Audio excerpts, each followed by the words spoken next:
السلام علیکم ورحمۃ اللہ وبرکاتہ۔ حکیم وسیم ایک نئے ولاگ کے ساتھ آپ کی خدمت میں حاضر۔ دوستو، آج کے ولاگ میں ہم آپ کو بتائیں گے کہ گرمی سے کس طرح بچا جا سکتا ہے۔ اس سے بچنے کا ایک نسخہ آپ کو بتایا جائے گا، لیکن اس سے پہلے ایک اہم بات آپ لوگوں سے شیئر کرنے جا رہا ہوں۔ کہتے ہیں کہ رویے جو ہیں وہ اکثر سچ بول دیتے ہیں۔ روحانی طور پر انسان کبھی کبھی محسوس کر لیتا ہے کہ کون اس کے لیے خیر نہیں چاہتا۔ نیتیں چھپ سکتی ہیں مگر رویے سچ بول دیتے ہیں۔ کچھ لوگ اپنی نعمتوں کی فراوانی کے باوجود دوسروں کی معمولی خوشی بھی برداشت نہیں کر پاتے۔ مسئلہ کمی کا نہیں، دل کی تنگی کا ہوتا ہے۔ جن کے پاس روٹیوں کی پوری ٹوکری ہو وہ بھی کبھی کبھی کسی کے ایک نوالے سے جلتے ہیں، کیونکہ حسد انسان کو دوسروں کی خوشی سے بے چین کر دیتا ہے۔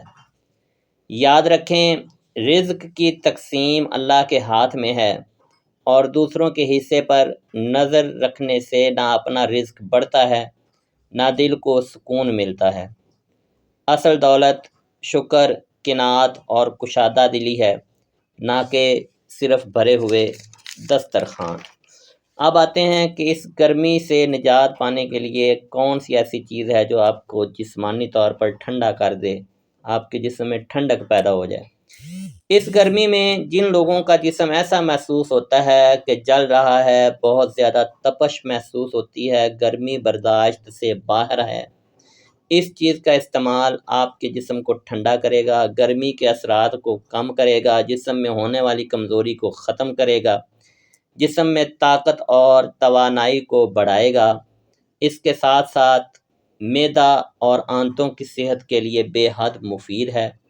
جن لوگوں کو آج کل محسوس ہوتا ہے کہ جسم میں سوئیاں چبھتی ہیں، یہ تمام معاملات آپ کے ٹھیک ہو جائیں گے۔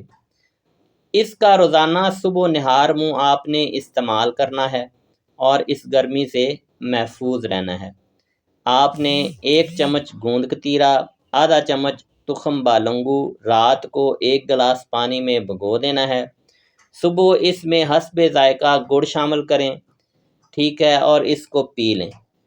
اس گرمی میں یہ آپ کی صحت کے لیے بے حد مفید مشروب ہے جو آپ کو اس گرمی سے بچائے گا، آپ کی باڈی کو ہائیڈریٹ رکھے گا اور آپ صحت مند رہیں گے۔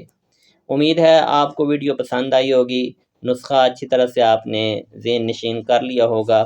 اس طرح کی مزید اچھی ویڈیوز دیکھنے کے لیے چینل کو اور اکاؤنٹ کو سبسکرائب کر لیں، فالو کر لیں، لائک کر لیں، شیئر کر لیں، تاکہ بر وقت آپ تک یہ ویڈیوز پہنچ سکیں۔ شکریہ، اللہ حافظ، دعاؤں میں یاد رکھیے گا، والسلام۔